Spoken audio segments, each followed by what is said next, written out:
Good morning, everyone, and welcome to Careers Week, hosted by GradStar and Leaply. It's your guy, Keanu Cotton here, and I am the host for this amazing session. Just a bit about me. I'm a third-year BCom accounting student at Nelson Mandela University and a top 100 GradStar superstar. Okay, before we get into the session, just some technical jargon about the Wooba platform. If you are coming on from the web, please make sure that you are not in gallery view, otherwise you'll not be able to see the different functionalities and the chats. But if you're on from the web, on your right hand side or mobile down below, you'll see a couple of different functions. There's a questions tab, so if you have any questions for our speakers, they will be taking them at the end. Please pop them in there. I see some of you have already got the gist of things. There's also a chat bar. Please say hello. We'd love to know what you're studying, where you're from. And another function is the polls tab. So if the speaker pops up a poll, please remember to answer it. So keep an eye out and keep the questions rolling in. Another thing, if you experience any issues with the web or mobile platform, the session is alternatively streamed and can be watched on YouTube. The link is at the top of the chat, so you've got to go scrolling up. And yeah, that's basically it about the Wooba platform. So for now, the moment we've all been waiting for. This session will be hearing from a company which I'm sure everyone has heard of, and some of you might even bank with them. They are none other than ABSA, with their theme of managing your career. We have Figgy Prandrus coming up from ABSA. There is Lola Kutris, generally known as Leah. Leah is currently the Career Mobility Specialist within Group Leadership, Learning and Talent at ABSA Group Limited. Leah is fascinated in terms of people, where they come from, what got them to where they are today, how they got about making their career choice, and how they have navigated their careers today.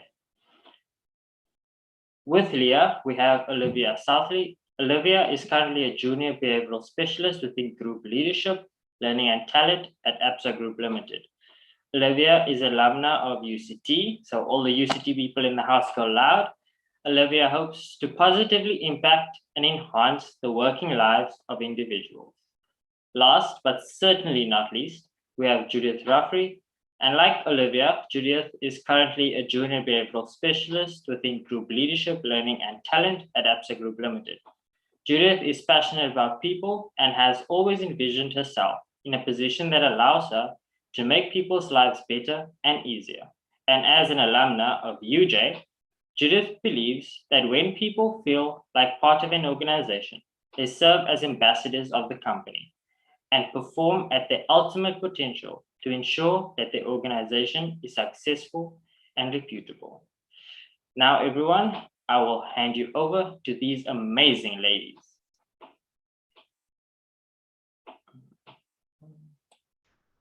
Awesome. Thanks, Keanu. Hopefully you can hear me properly. I certainly can. Okay, great. I just want to check. Okay, and you can see me as well. Okay, I just want to shout out to everybody who's joining the session. Welcome everybody to today's session in terms of Careers Week. We're going to talk about how to go about managing your career. And to Keanu's point, I've got Olivia and Judith, we call her MJ short, who will be co-facilitating the session today. So welcome. I hope that you had a good weekend. I know it's Tuesday, early in the morning. What we're going to do is we're going to kickstart the session with a bit of a poll. I'm going to ask Olivia to get the poll up and running for all of you to check it out. And we're going to ask you just a simple question in terms of, when you're studying virtually, when you're working virtually, what is your favorite drink that you like to have by your table or next to you? So hopefully you'll see the poll come up soon with the question as well as various options that you can choose from just to get the session going today. And then what we're going to do in terms of today's session is I'm going to put myself off video so we can then present and take you through a few guiding points just for you to reflect on. So we really want you to grab your notebook as well as your pen and make some notes as we take you through today's session. I just want to make sure, Olivia, on your side, if the poll is all good.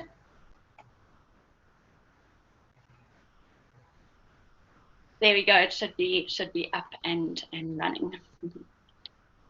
Okay, great. Thanks, Olivia. So if all of you can perhaps just comment on the poll in terms of your favorite drink, we would love to hear from you. And then I'll ask Olivia to see if she can see what is everyone's favorite drink, which one is ranking the highest.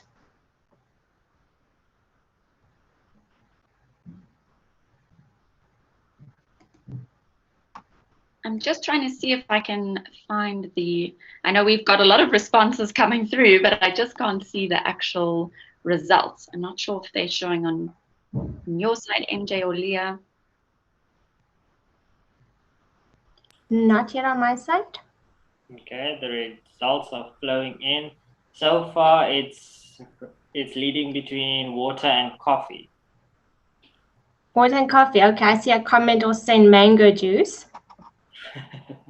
Interesting. So at least people are quite healthy in terms of water and a bit of that coffee coming through. I don't know if coffee is such a good idea, having it all the time, but at least the water is coming through.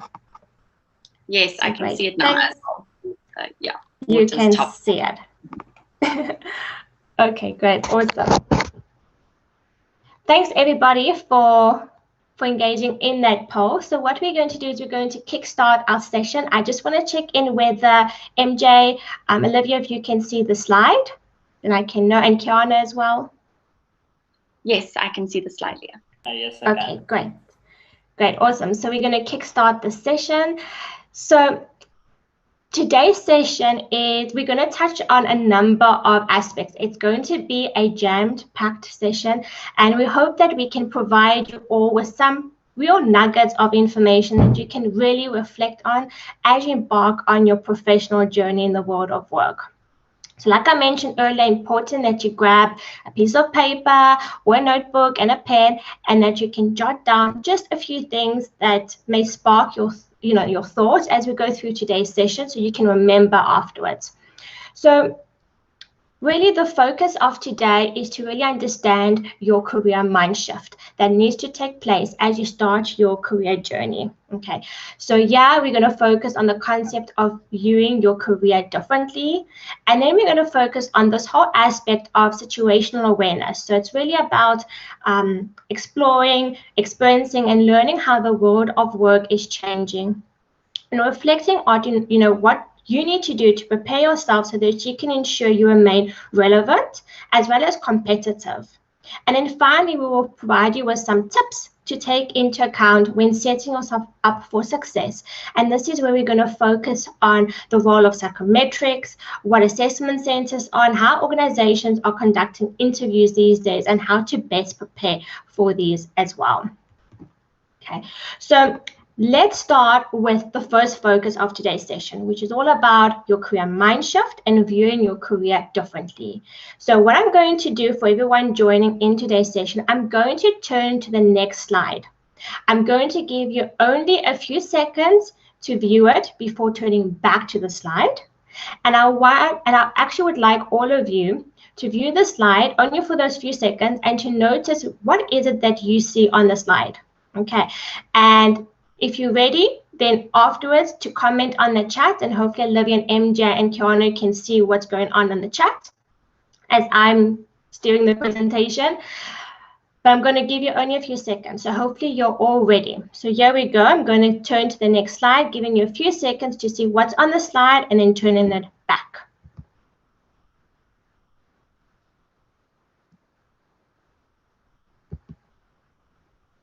Okay, hopefully everyone saw the slide, and you can comment on the chat in terms of what did you see on the slide. So now that you had very little time to see that slide, what did you see on the slide in terms of the words? And please, if I can ask you to go into the chat and to let us know what you read on the slide. Leah, there's definitely a mix of opportunity is now here, and then we've got a few saying opportunity is nowhere. It's almost like a split, I would say. Probably a few more saying now here, but yeah. Okay, so we have people saying opportunity is now yeah, and then opportunity is nowhere. Okay, so that is the whole idea. We want, and hopefully by the end of today's session, we want to kind of reframe how you're thinking about your career, and we really want all of you to reframe your minds in terms of really looking at the slide again to see opportunity is now yeah. Okay, because it's really about how do you define these opportunities and how do you view them and how do you engage with these opportunities as it relates to your career journey. Awesome. So thanks for everybody for commenting on the chat, and thanks, Olivia. So what's important when it comes to your career is, I really like this quote by B.S. Forbes to say that, think not of yourself as the architect of your career, but as a sculptor. Okay, and that's quite important. So in terms of your career, you want to start thinking, what are the different steps that you need to take and how do you want to map it all out? You want to, and the idea here is we actually want to share some tips with you so to get your mind start thinking about your career experience as you embark on your new journey as a young professional. And even now as a young professional and soon to be, what is it that you need to do to map this out? And you need to remember that when you're mapping out your career, it needs to be with intention. So you need to do a lot of reflection in terms of where you are, where is it that you want to go. You want to focus on, bite-sized samples of where you would like to be, and then you want to start figuring out, okay, how do you bridge these elements together? And along the way, you'll notice that it may not be a smooth sailing event. It's going to be at the fact of you need to ride the waves of change as well. And to do this, I want you all to think of yourself as a business.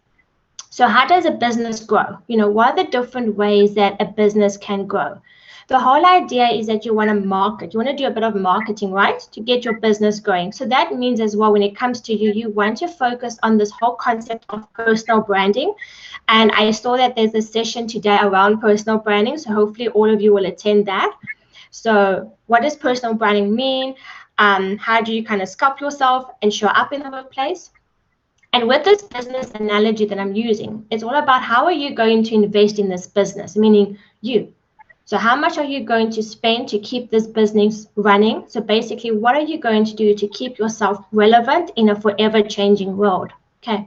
And think about the goals of a business. In each business, we plan out a strategy. We have quarterly deliverables. So again, what are those bite-sized personal as well as professional goals that you're going to focus on?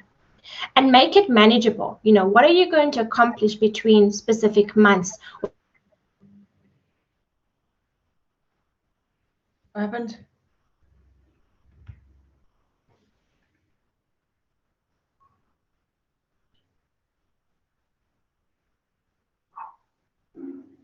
I think we seem to have lost Leah.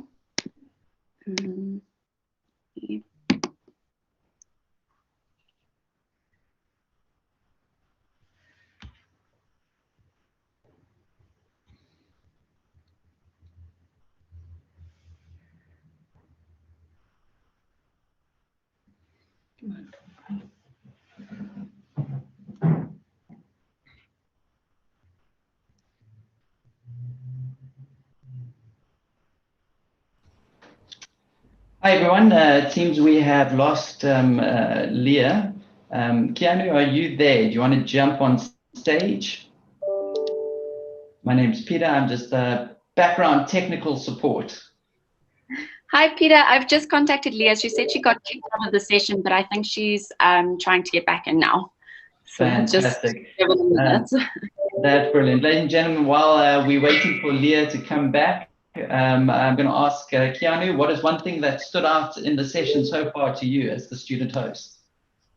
To me, so far, it's the opportunity is now, and that basically it's important to engage with the opportunities that are arising through the career path that you're currently on. So Brilliant, love it. Everyone, we're just waiting for those of you who just joined now or waiting. We have just lost our one ABSA speaker who's going to be coming back on. Olivia or hello, Peter. I'm back on. Yes, back on. We need to be agile in today's world, right? Yes, well done for recovering so quickly. We're going to hand cross back to you, Keanu. Thanks for answering the question while we waited. Leah, you can share your screen again. Great, awesome. Can everyone see my screen? Yes. Okay, great. And can someone tell me where I ended off? Did everyone see the slide around the aeroplane at least? Yes. Yes. Yes. Okay, so the summary part of this and the specific quote, and I'm sorry that I dropped off, and hopefully I won't drop off again, is really that you want to make sure that you see yourself as a business, and that you're constantly reinvesting in yourself for you to grow. Because again, we'll highlight later on that as an organization is not there to drive your career. You're the one that's going to own it at the end of the day. And what I want to highlight on this next slide when we're talking about expectations versus reality is that careers used to be quite simple. They were quite traditional, conventional, and very linear in the past. You can see it on the left-hand side, and people always thought this is how, my expectation of my career experience would look like. Okay, your career was stable, it was basically laid out for you. But these days, not everything is going to go as planned, because the world is forever evolving. It's very unpredictable in nature. And we are in this constant stage of flux, and that's okay. And sometimes that's where the magic lies. And what this means is that you need to build career resilience, because most probably your career is going to look a lot like the image on the right-hand side. Where forever you're going to have to navigate your career in this changing world. You may have to switch careers, pivot, change up the whole time. You're not going to stay in one role or position or even a career for very long. And you need to keep learning new skills in order to build and grow your career as well. And now when we think about viewing our careers differently, we also need to take into account the changing workplace. And this may also contribute to how we view our careers in an organization. And I'm sure we all know who's joined the session that, each generation in our workplace is a catalyst for change in terms of our workplace culture, right? And I'm sure that some of you have read up on various research that focuses on, what motivates and drives each generation within the workplace. But the constant changes at a macro and market level have also influenced the ways in which organizations are being set up, okay? And not to mention even the impact that this pandemic brought to our ways of work, which has really accelerated the need to work differently and ultimately really transforming how we do things. So again, very important that as young professionals, you keep abreast with the changes and the new trends, and this will aid in your career journey going forward. Okay, so we're going to have a look at, what's changed when we scan through what we call a traditional versus a non-traditional workforce. And I'll highlight why I'm highlighting some of these elements to all of you in a moment. Now, when it comes to traditional practices, okay, usually organizations with traditional workplace cultures, they're often quite bureaucratic. And even with a bureaucratical, hierarchical structure, on the bright side, yes, it means that there's a bit of stability, right, for people in terms of their careers. But the other element is that it may not be very agile in the way of work going forward in the future. But now with traditional workforces, what we've seen is that, yes, there's a certain level of professionalism when it comes to work hours, quite fixed. There are specific work-related responsibilities, perhaps. But we see that even with some of these aspects disappearing, some organizations still favor some of these traditional office spaces, for example. Okay, so yeah, employees, for example, in a traditional workforce, they're expected to arrive at the office, let's say, on time, maintain that professional appearance, for example, and really being respectful for the workplace. However, many organizations are also starting to move to non-traditional practices, and we've seen a lot of this taking place, and again, a lot more because of the pandemic as well. When we talk about a non-traditional workforce, it's not necessarily, we don't mean the opposite of a traditional practice. What we mean here is that part of it, part of the workforce, is really accommodating the organization in terms of where it's at and maybe also the employees' needs. So the key here to a non-traditional workforce is really the whole element about flexibility. So really being flexible and granting some of their employees the freedom to organize their work schedules and work hours, obviously at the end of the day, to make sure that work is completed on time, but it's a little bit more flexible. And one of the most successful organizations, I'm sure you all have read about it, that started to implement this type of non-traditional workforce culture or practices is Google, even before the pandemic. So these non-traditional practices contribute to the success of modern organizations worldwide, okay? The workplace trends that we saw in 2020 have to an extent changed the way an office operates, okay? And we can see that organizations are employing more of a hybrid model, so that mix between that alternative workplace option, which is sometimes better than a one-size-fits-all type of approach, okay? And the concept of what we call this alternative workplace means tailoring the characteristics of the workforce to the specifics that the business needs. Now, in terms of where you are at the moment, you know, traditional workplaces are dying. And they say that by 2030, it will look very different. So these are things you need to be aware so that you don't feel shocked when you enter an organization, okay? And so by highlighting the above, some of these elements, what is the difference between a traditional workforce to that of a traditional workforce, and what are some of the practices, we wanted to really provide you with a view of some of the changes in the workplace to really increase your situational awareness, something that Olivia will touch on a little bit later, so that you're on a better position to really be prepared in terms of the type of organizations that you want to work for in terms of workforce practices, and also to really support you to create that alignment when it comes to your own values and those values of the organization. So be prepared to expect the rise of independent workers in this alternative work arrangement, more people who are going to be freelancers, more people that are going to work as gig workers as well. And that is something we wanted you to be aware of. Take charge in terms of the workplace trends. So you're setting yourself up for success when you're entering today's workforce.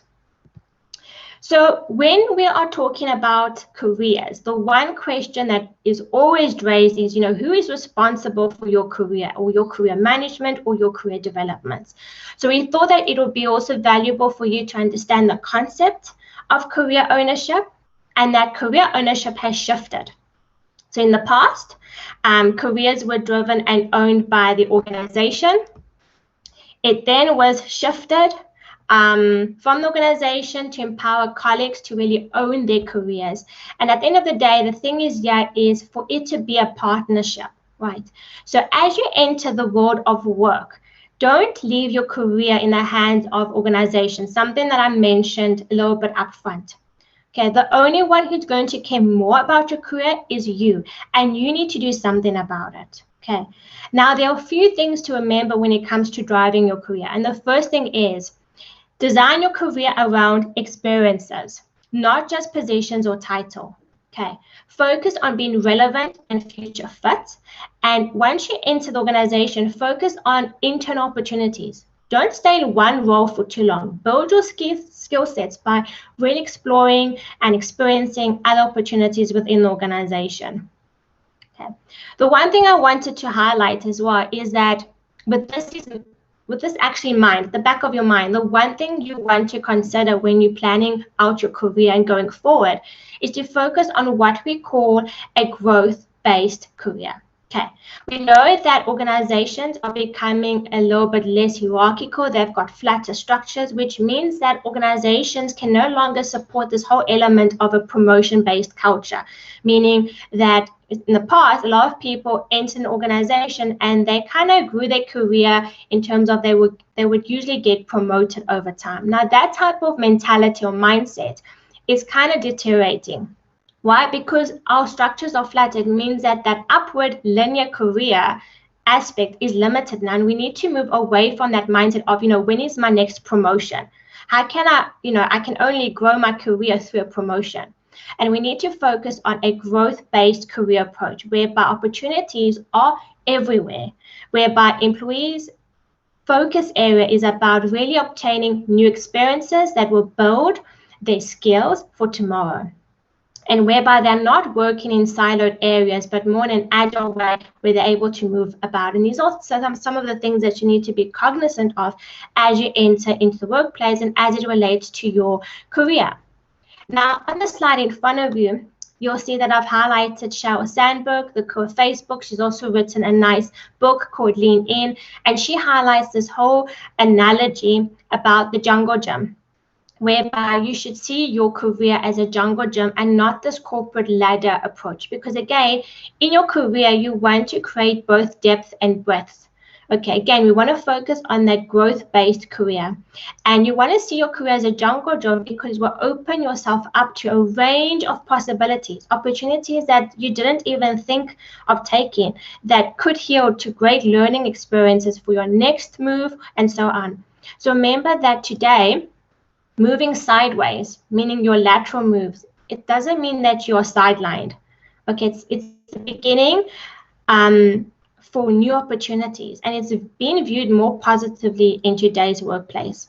Okay, so really look at not only moving up the corporate ladder, but looking at moving across when you enter the organization, because it will serve you with a great vast in terms of that experience.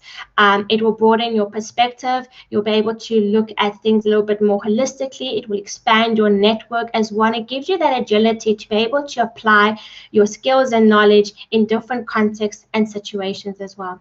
And the one thing I want to highlight here is, just because you've landed a job at a great organization, it doesn't mean that you've landed. Okay, don't stop to be curious as you enter the world of work. Be a continuous learner throughout your career journey and enhance the concept of learning agility, and that is key. And the one thing I want all of you to reflect on is, what is going to give you that edge when it comes to your career.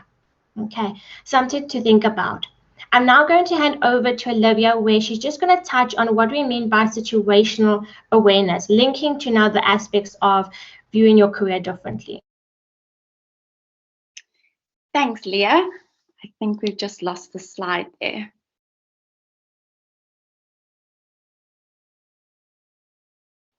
I'll just give you, is it showing on your side, Leah?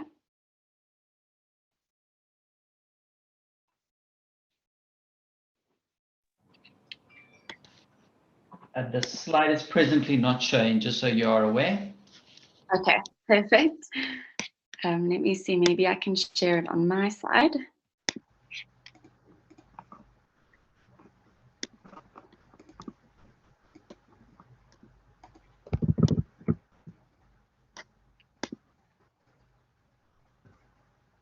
Hi, Olivia, I'm back on. Sorry, I will share it on my side. No worries. Thanks, Leah. Okay, great. Perfect. So I'm sure all of you on this session have heard a lot about this concept of a fourth industrial revolution, and even now the fifth industrial revolution, and really just the impact that technology is going to have on the future of jobs.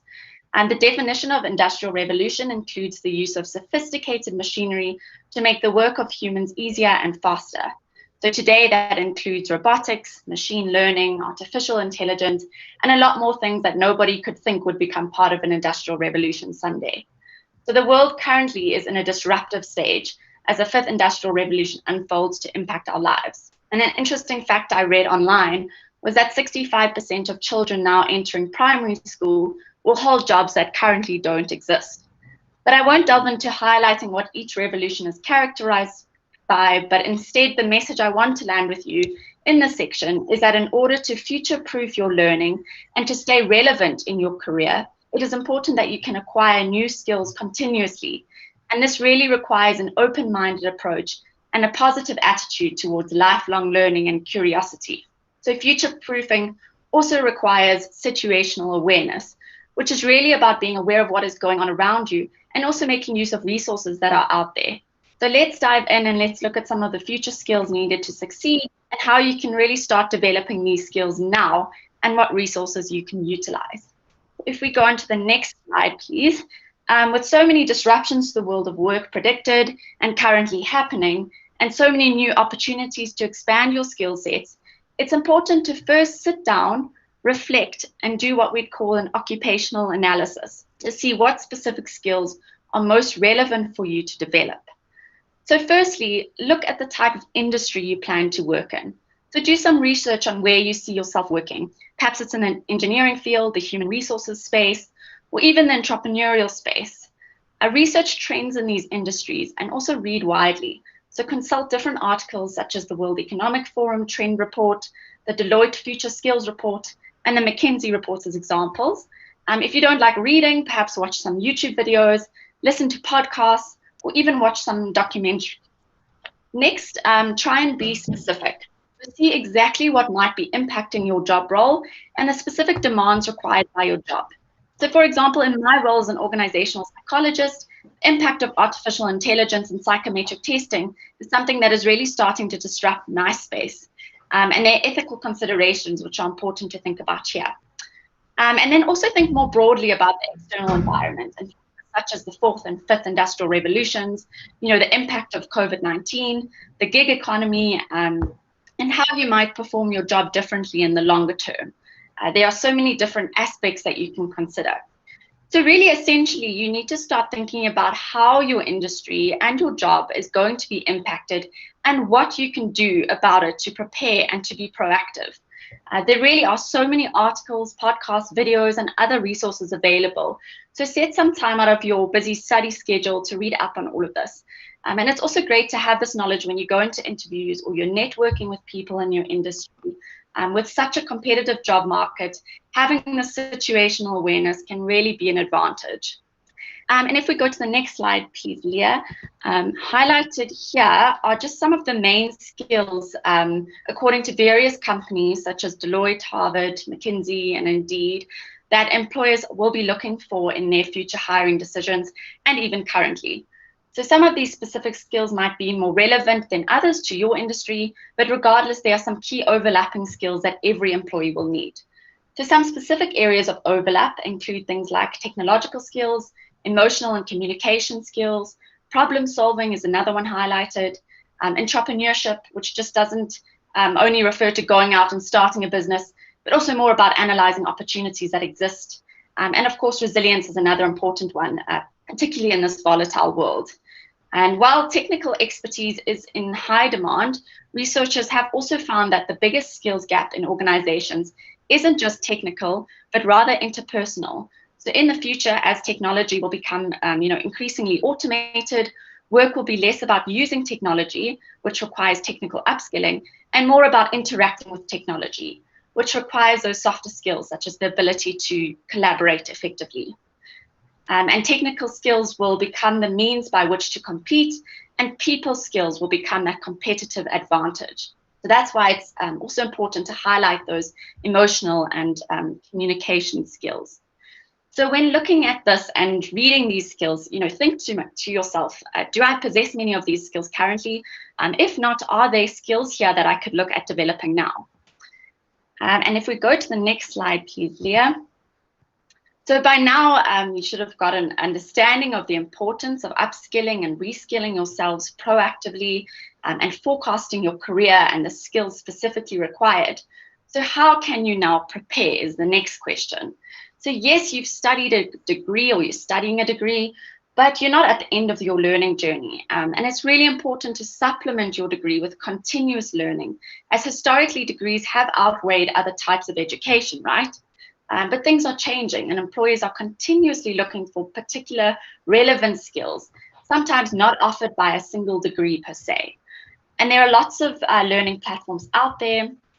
Outlined here are just some of the popular ones: Allison, LinkedIn Learning, Udacity, Udemy, Khan Academy, some of which are free, some cost a small amount, but there are often promotions on them too to look out for. And you might be lucky enough to one day be employed by a company that offers you these platforms. So I would really encourage you to grab that opportunity with both hands. But it's not always the case, which is why we want to highlight some of the options here to supplement your learning. At ABSA, we make use of Udemy, and I've managed to do a few courses which have really assisted me with my work. So, for example, I did a recent Excel course that helped me create a pivot table, and it's just made my Excel experience a lot more easier and convenient. And other colleagues of mine are doing some excellent courses on data analytics. There's so much offered by Udemy.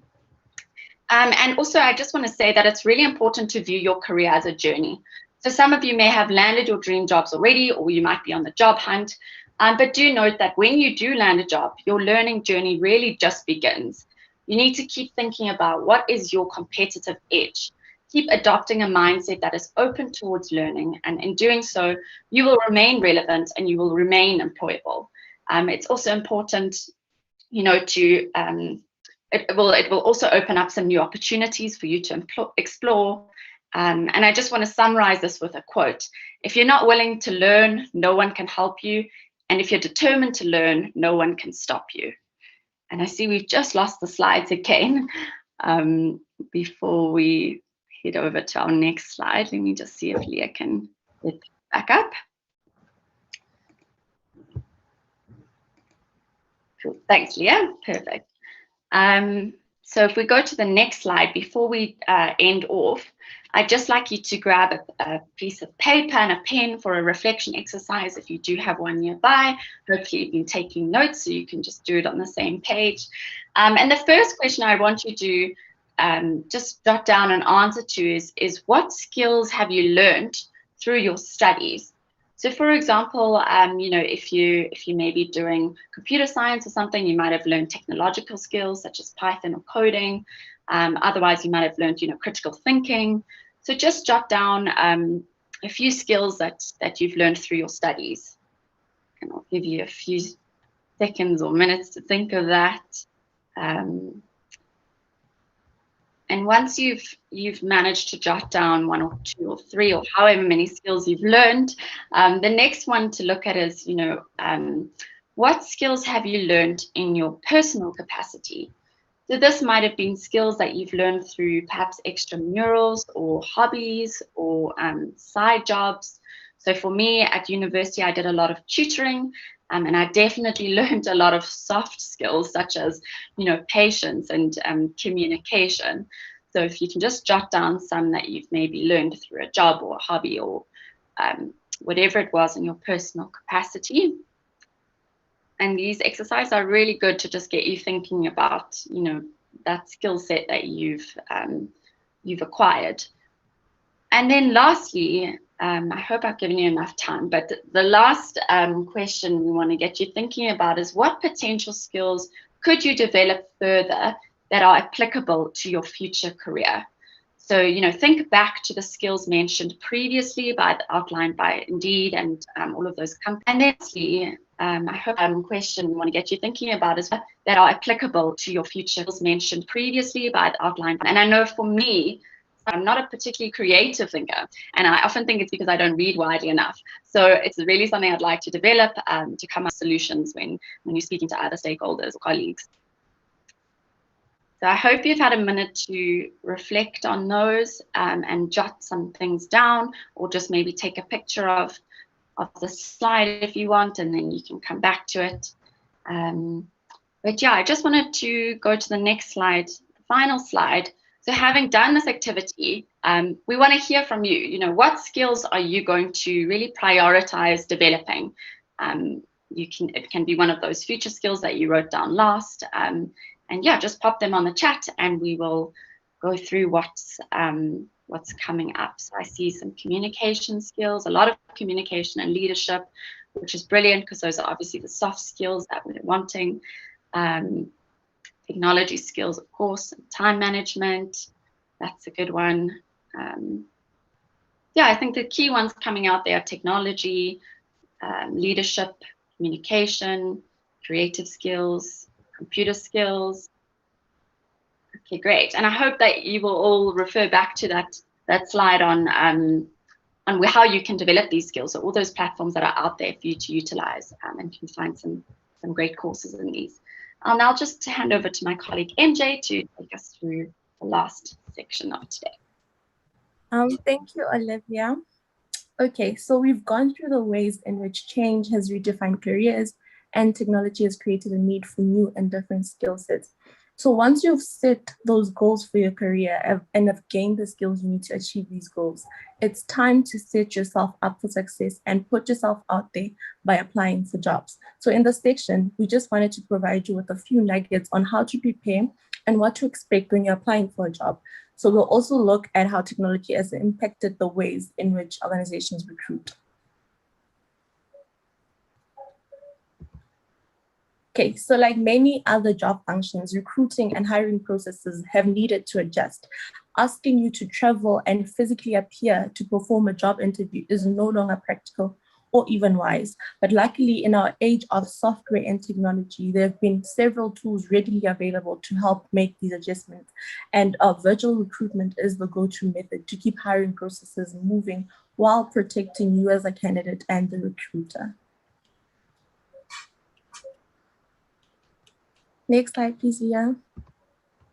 Okay, so here we wanted to highlight the ways in which you can be assessed when you're applying for a job. So the first thing you may go through are psychometric tests, which may be used by different organizations to measure your abilities, your values, your motives, and personality traits. So you shouldn't be afraid when you're asked to do these, because they give the hiring company insight into the aspects of yourself that are not visibly observable, and they also help them identify your potential beyond your experience or qualifications. These also benefit you as the candidate in a way that they help you find out more about your strengths and developmental areas, and also help you make future career decisions based on your abilities, motives, and competencies. So the common types of assessments you can expect include personality questionnaires, which look at your behavioral styles and your preferences. You also have motivational questionnaires, which measure what you like doing, and also interest questionnaires, which measure things that you're interested in, and there are also assessments that focus on what you value. Finally, we have cognitive assessments, which measure your ability to do something or complete a task. So these will differ depending on the organization's preference. It is also important to remember that these assessments are not there to catch you out or set you up for failure. They are there to ensure that you are culture fit for the organization. I have also included a few tips on how to prepare for the assessment. If there are any practice tests, complete these before the assessment. Also, it's important for you to get a good night's rest before the assessment. And if you have any special requirements, for example, a specific disability, let the administrator know immediately, or whoever that sent you the assessment.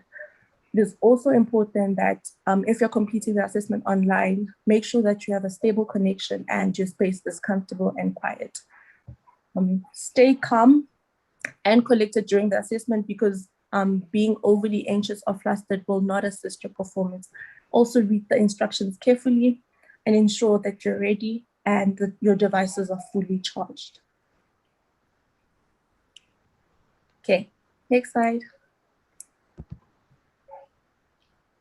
Okay, a recruitment process might also include assessment centers. So this is different from psychometric assessments, because organizations use these assessment centers to observe your skills and see if you display the competencies they are looking for via a variety of techniques or simulations. So depending on the organization, the simulations used may include individual presentations. So you'd have to stand in front of a panel and present, and you'll also be asked questions at the end.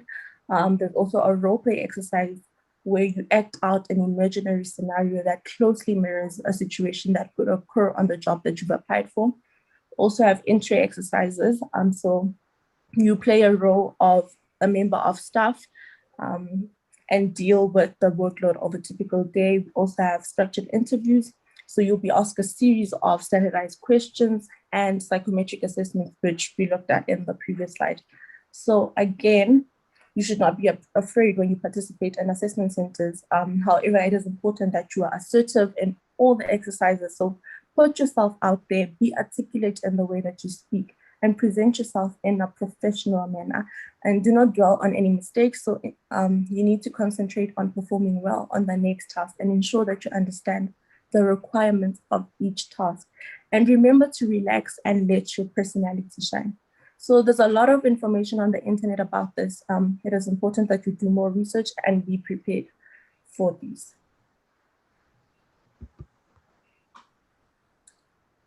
Okay, so we all know that the COVID-19 pandemic has led to an inevitable surge in the use of technologies, and virtual recruiting is now the new normal. So the hiring process is changing rapidly as our world shifts to remote work, and organizations are opting to use online interviews more than your traditional face-to-face interviews.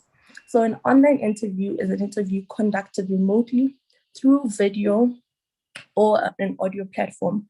It offers you control over your environment, so it helps you feel more confident in your own environment, and you can prepare for it in a way that is comfortable for you.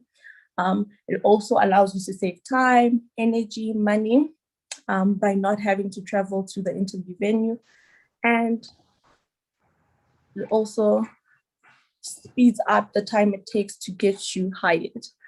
Okay. Sorry about that. Next slide, please, Liam. Okay, so we have identified 3 kinds of online interviews you may have to do. So the first is a live interview, a live video interview. So this is the most common type of online interview. So this may take place on a platform like MS Teams, Skype, Zoom, or Google Hangouts. It's very similar to a face-to-face interview in a way that you and the interviewer need to be present at the same time, but it doesn't require you to travel to the meeting location. So this alone saves you time and effort. And then we also have the pre-recorded video. So you get a few minutes to read over the interview questions, and then you record your answers for the recruiter to view at their convenience. It is also known as a one-way interview, and it includes a time frame and can be curated to add a number of redo videos, depending on the company's requirements. So unlike the live interview, you don't have to be present at the same time for it to happen. So this gives you a lot of flexibility. Then the last one is a video CV. So a video CV is a short video that you create and upload to the internet, or you can even send via email for the prospective employer to review. So in the video, you need to share detailed information about your skills and experience. But don't worry though, because the reviewer, the recruiter will provide a set of guidelines on what the video should include. So from my personal experience, interestingly, I had to do both the live video and the video CV when I was applying at ABSA.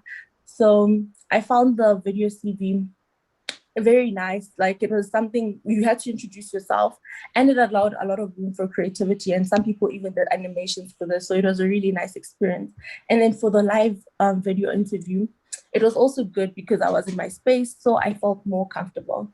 Olivia, do you have any experience with the pre-recorded video? Yeah, so I did a few interviews via a platform called HireView. It's a really interesting virtual platform to use, and it's important that you treat the experience as though it's your first interview that you're having with that company. And obviously first impressions are really important. So before the interview, you really do need to do everything you would to prepare for a normal interview, research and know about the company. And then you'll get given a question, you'll have time to think about it, to prepare a little bit, so have a pen and paper, and then you'll get a chance to record your answer. Sometimes you get a few chances to record it, but it depends on the company. So yeah, my experience was overall quite positive, but yeah, some tips, just importantly, just dress professionally, speak well, enunciate your responses, and just treat it like you're in a normal first time interview. Okay, thank you, Olivia. So to add on to those little nuggets of tips that Olivia provided, also remember to plan for glitches, like have a backup plan for if anything goes wrong, and be ready to switch to a phone call if technology or connection issues crop up. Also test your technology, test your connection, test your camera, test your lighting, your sound, even test the platform you'll be using so that you understand how it works and you're familiar with it. Also choose your location carefully. Choose a quiet spot where hopefully you'll be the only one visible. And then make sure your background is as simple as possible. And then to ensure that it doesn't create any distractions or any problems. And then dress as you would for a face-to-face interview and maintain professional demeanor. And then also be aware of your body language. Look into the camera, because this is the best way to make eye contact with the interviewer. So avoid playing with your hair or fidgeting with your jewelry or anything on your desk. It makes you appear nervous and is distracting for the interviewer. And also show that you're listening closely and paying attention by using some nonverbal cues like nodding and smiling.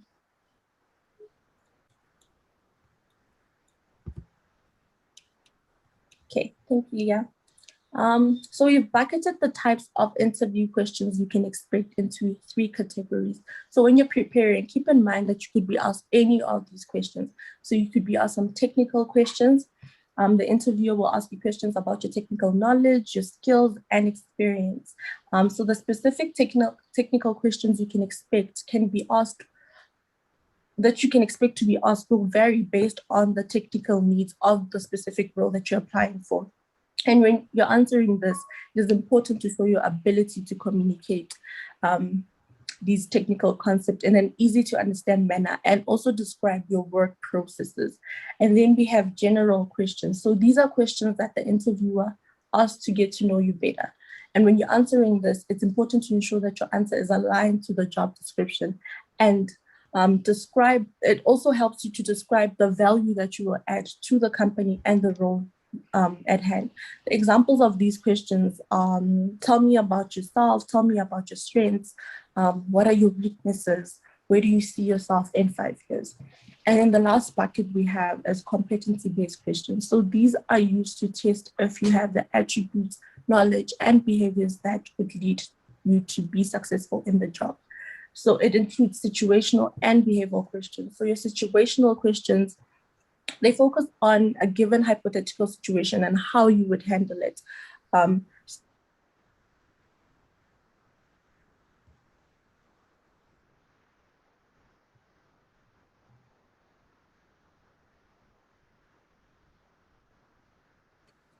Okay, I'm back. Sorry about that. Okay, so your situational questions, an example of your situational question would be, tell me about a time when you are required to use your creativity to solve a problem. And then we have your behavioral questions. So these focus on how you handled various situations before, and they give an interviewer an idea of how you would behave if a similar situation would arise. So an example would be, tell me about a time when you supported a team member who was struggling. Okay, so there are a few methods available to help guide how you respond to interview questions. An example of this is the STAR method. Yes. Okay, so the STAR method is a structured manner of responding to a competency-based interview question by discussing the specific situation, the task, the action, and the result of the situation you are describing. So in the situation, ensure that you describe the situation you were in, all the tasks that you needed to accomplish. You must be specific to the event or the situation, and you should not generalize what you have done in the past. Be sure to give enough detail to the interviewer so that they understand the situation at hand. And then with the task, what goal are you working towards? And then the action, you have to describe the actions you took to address the situation with an appropriate amount of detail, and keep the focus on you. So you can't say, we did this, we did that. Even if you were working in a team, you have to outline the specific steps you took and your particular contribution. And then finally, the result. Describe the outcome of the actions, and do not be shy about taking credit for your behavior. Explain what happened. How did the event end? What did you accomplish? What did you learn? And make sure that your answers contain multiple positive results. Okay. Over to you, Leah. Awesome. Thanks, MJ, on that, and giving everyone on the course some tips in terms of how to prepare for their interviews and psychometric assessments, and if organizations do assessment centers. So just as a closing off before we look at some of the questions, it's really up to you, right? Whatever you do today will gear you up for tomorrow, right? And it's like Forrest Gump. He mentioned like a life is like a box of chocolates, and a similar thing you can use in terms of your career. Your career is also like a box of chocolates, right? You never know also what you're going to get, the type of experiences. So again, everything you get is going to teach you something along the way. And as you enter the workforce, remember that your degree serves as the foundation, but it's not everything, okay? And also that you may not always embark on natural steps when it comes to your career. And what we would like for all of you to remember is you need to have an open mind. You need to embrace what we call a growth mindset. You need to focus on developing your transferable skills and always being this continuous learner and taking opportunities, even though at face value it may not be great, but it may gain you experiences that will help you build a brand for yourself. So again, your studying doesn't end here once you've graduated. You need to embrace a lifelong learning, as this will bring about success in your career as well. So you always need to constantly reinvent yourself and always do something today that your future self will thank you for. And remember, as we mentioned earlier on, that forget about the corporate ladder approach or the analogy to your career, and rather ask yourself, what kinds of problems do you want to tackle and get solutions for, and what skills do you want to build? Because also when it comes to problem solving, something that Olivia mentioned earlier on, problem solving is a transferable skill that will not change with technology, that you will need constantly going further in your career. So thanks, colleagues, for joining the session. I'm just going to stop sharing my screen for now and just check if there's any comments or questions.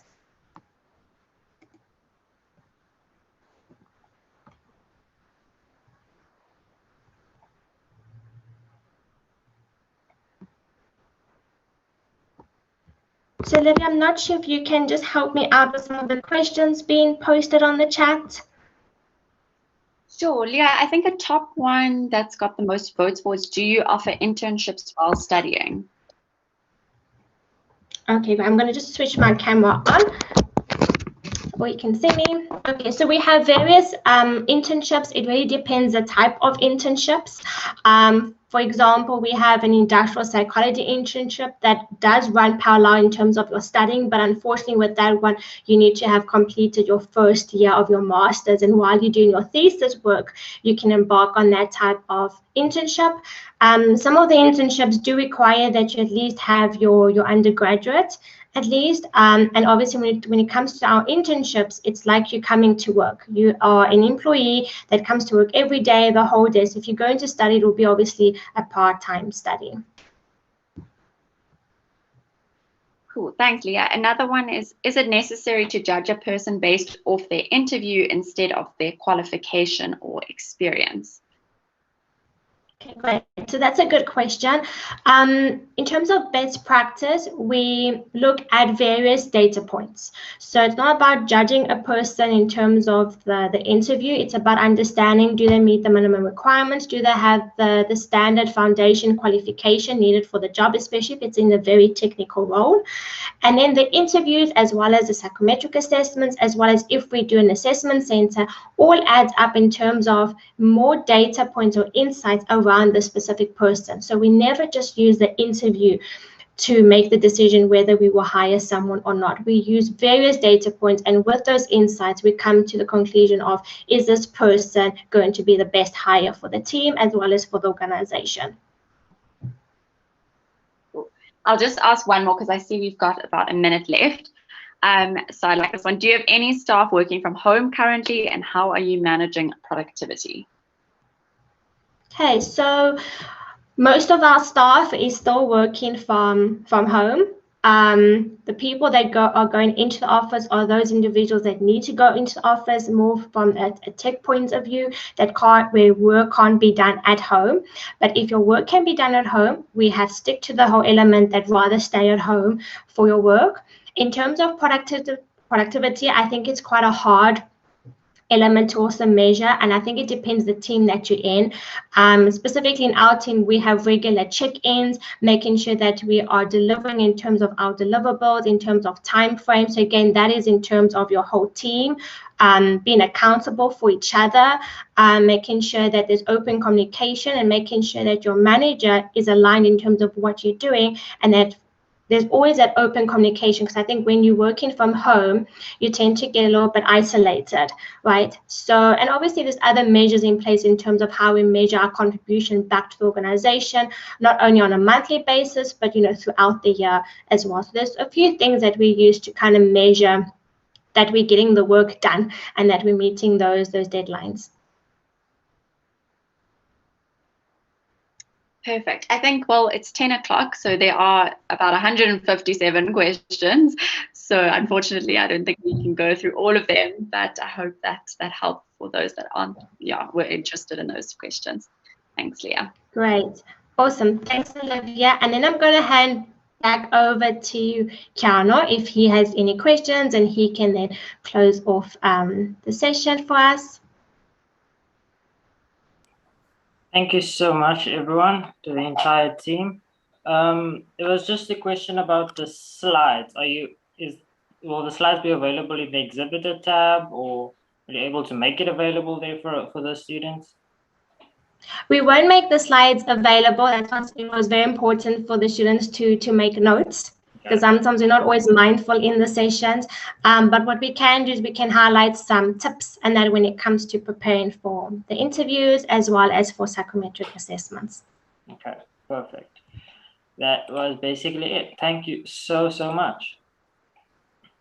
Awesome, and thanks for hosting us. Really a big pleasure, and thanks to everyone who joined the session. Hopefully you learned one or two insightful things to reflect on. Okay, so that is it for today, ladies and gentlemen. Just a massive thank you again to ABSA for the amazing and insightful information on how to manage and see our career path. Basically, my key takeaways were to really invest in myself in order to grow, because my career is my own, and to take charge of the trends that are taking place. And I like the one quote of, if you're determined to learn, no one can stop you. Okay, so if you're determined, there is no obstacle that can really block your path. And basically just sell yourself when it comes to interviews. It's literally just selling yourself. Again, thank you to ABSA today. You were absolutely great. And we would just like to thank Investec as the main event sponsor. That was it for today's session, ladies and gentlemen. Thank you again so much for attending.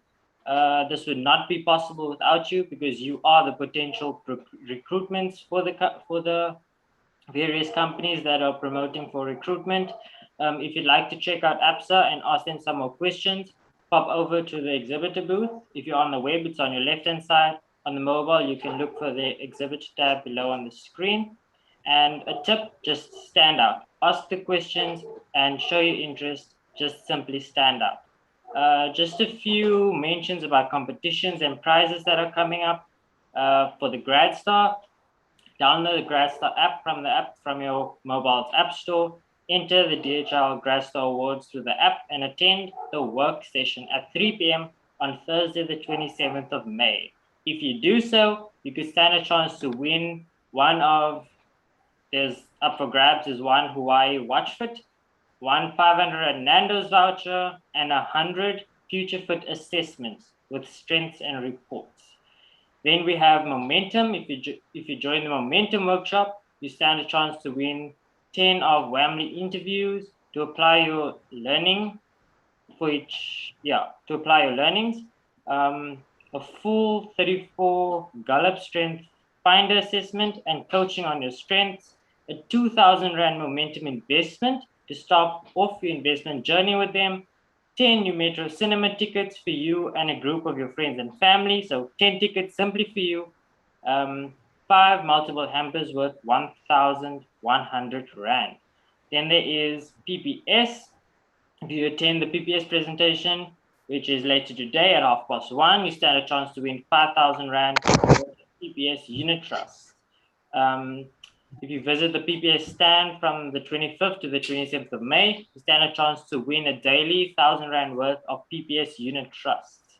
The winner will be announced on Monday, the 31st of May. There are T's and C's that apply there. You can enter via the raffle or sign up for grad info button in the exhibitor booth.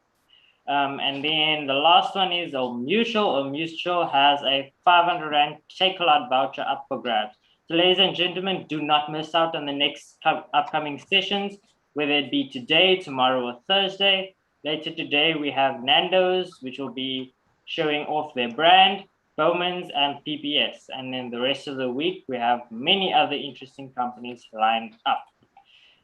that is it from me, ladies and gentlemen. I really like to thank you again. Thank you to ABSA and to all the attendees. Have a great day further, and do not miss the next sessions coming up. Some